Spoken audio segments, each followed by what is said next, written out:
Bem-vindo. Aqui na minha frente eu tenho o AMAZFIT Bip 6 e vou mostrar como ligar este relógio.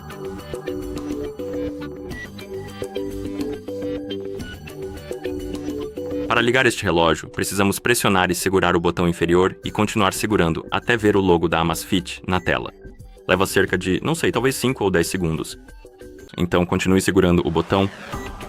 Assim que ele vibrar e exibir o logo da AMAZFIT na tela, você pode soltar o botão, assim, e então esperar até que o relógio termine de inicializar.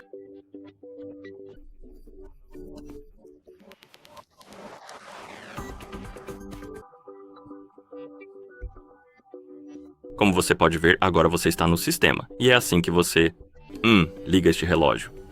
Obrigado por assistir. Se este vídeo foi útil para você, por favor, considere se inscrever no nosso canal e deixar um like no vídeo.